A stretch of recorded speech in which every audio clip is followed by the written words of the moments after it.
না না, এ আমার গান নয়। আমার এই বুকের জমানো ভেতা কষ্টগুলো গানের কলি হয়ে মুখ দিয়ে বেরিয়ে আসে। আর তুমি কে ভাই? আমি একজন সাধারণ মানুষ। সে তো বুঝতে পারছি।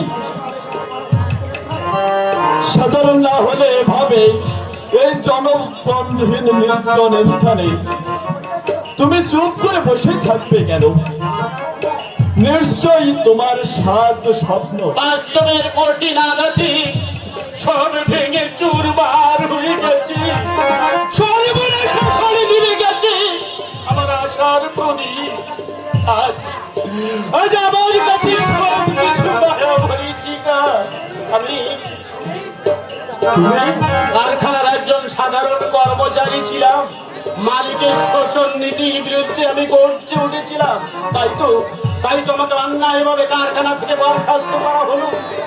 অথচ যাদের মুখে হাসি ফোটাতে, যাদের জীবনকে খুশির আনন্দে ভরিয়ে তুলতে আমি এই প্রতিবাদ করেছিলাম, তারাই একদিন আমার পাশ থেকে সরে দাঁড়ালে। অথচ তারা মালিকের সামনে সোচ্চার কণ্ঠে দাঁড়িয়ে বলতে পারলো না অন্যায় ভাবে চন্দন বোসকে চাকরি থেকে বরখাস্ত করা যাবে না। বলবে কি করে?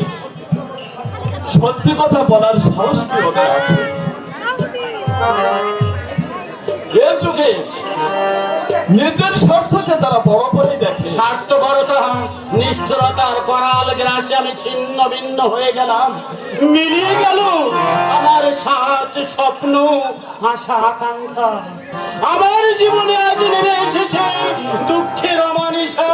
শান্তির সংসারে উঠেছে দুঃখের নাবিসার।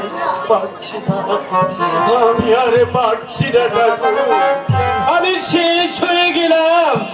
শেষ হয়ে গেল আমার স্বপ্নে গড়া সোনার সংসার। এভাবে তুমি ভেঙে পড়ো না ভাই। সত্য করে তুমি সোজা হয়ে দাঁড়াও। পায়ের নিচে যার মাটি নেই সে কেমন করে সোজা হয়ে দাঁড়াতে বলতে পারো? অনন্ত দুঃখের সাগুনে পুড়ে আমাকে না না, আমি ভাবতে পারছি না। আমি আর কিছুই ভাবতে পারছি না। তোমার চোখ মুখ দেখে মনে হচ্ছে তুমি তুমি কতদিন ধরে কিছু খাওনি। আচ্ছা, আমার কাছে এই রুটি আছে, এই রুটিটা তুমি নাও।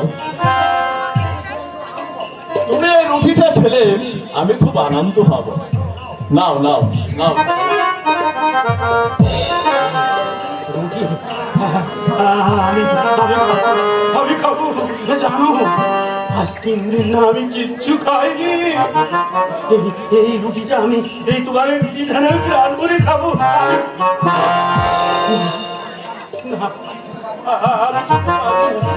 এই রুটিটা আমি কিছুতেই খেতে পারবো না।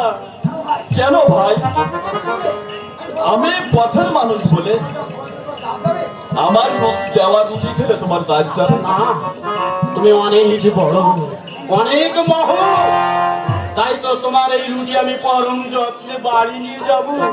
জানো জানো, আজ 3 দিন আমার 5 বছরের অবধ শিশুটার মুখে আমি একটি দানাও দিতে পারিনি।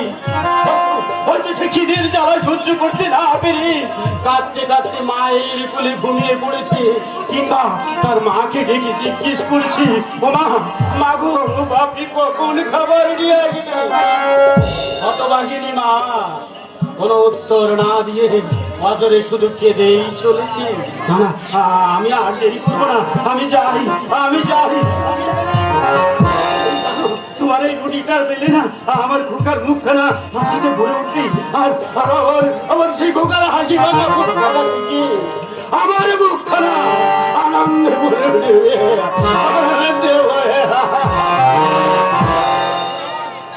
ওরে ভগবান, এ তোমার কেমন অপরূপ! ওরে পাগল জালের